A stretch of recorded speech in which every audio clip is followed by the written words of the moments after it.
Hey everyone, it's Alex. Welcome back. This week we're going to be discussing global warming. Specifically, what is global warming? Now, this is perhaps one of the most controversial topics in the United States right now. Before we dive in, let me just say that you are not an idiot. I'm asking that everyone that's watching this video watch it with an open mind. Put aside all of your preconceived notions. I don't care if you think that global warming is an immutable fact, or if you think that global warming is a hoax. I want you all to put that aside now, and let's start with an open mind and ask, what is global warming? I am like you, unless if you are a climate scientist, I am not an expert. I don't have a degree in climate science. As I discussed last week, we don't have to keep reinventing the wheel. Thankfully, there's already a lot of research done on what global warming is. Here's what the scientists have discovered. According to NASA, since 1880, global temperatures have increased by 1.4 degrees. Now, that number is a worldwide average. Some places have seen higher temperatures and some places have seen lower temperatures. An average, as you may know, is a sum of all things divided by the number of things you're adding. And when they took an average of all the global temperatures, they have seen that temperatures have gone up and up and up and up since 1880. So yes, the world is warming. It doesn't matter if it's snowing outside your window right now or if it's really, really hot outside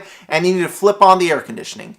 The global average of temperatures has gone up. Now our next question is, why is the world warming? Thankfully, we already have a pretty good model of why that is. Did you know that Earth has a sister in the solar system? If yes, then you may know that it is Venus. Venus, it used to be a planet that we looked up into the stars and said, that planet is a planet just like ours. It is a planet full of life, full of possibilities, full of opportunities. It's a planet that if something goes wrong here on Earth, we can just hop on a spaceship and go to Venus. That's what we used to believe. There have been a bunch of science fiction stories based on that notion that, Venus is a planet just like Earth. But unfortunately, it's not the case. Venus is not this paradise waiting for us on this cusp of discovery. The surface temperature of Venus is so hot, it can melt lead. Now, the melting point of lead is 621 degrees Fahrenheit. Humanity cannot survive in that atmosphere. Why is Venus so much hotter than planet Earth? The key is atmosphere. Now, we've never sent a human being to Venus, but we have sent probes.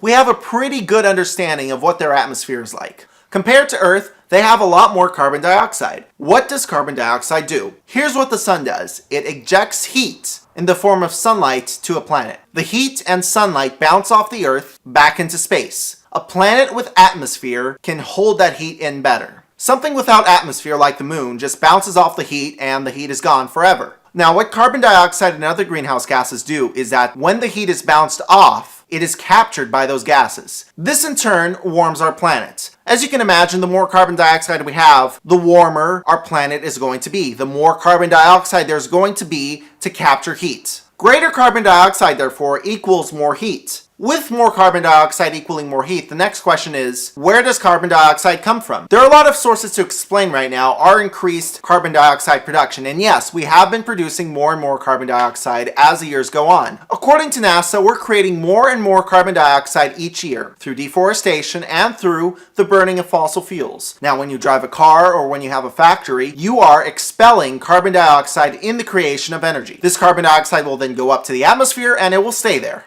When sunlight goes to the Earth and it's bounced back by the Earth, more and more of that heat is going to be trapped by the carbon dioxide that we put out. So yes, there is a human impact to climate change. Using the Venus model, we can see what higher temperatures mean for our planet. It means heavier storms. It means heat waves. It means shrinking ice caps, which will increase our sea level. It will mean less food, as with greater heat, more plants and more animals are going to die off, because our world right now exists in a sort of climate equilibrium. If you change that equation, if you change the equilibrium, then a lot of species are going to be thrown off balance and a lot of them are going to go extinct. According to studies conducted by NASA, if temperatures go higher than 2 degrees Celsius, we can see a lot of mass extinctions going on the planet. If temperatures go higher than 4 degrees Celsius, then the whole human race is endangered. I hope that the takeaway from this video is that global warming is a serious problem.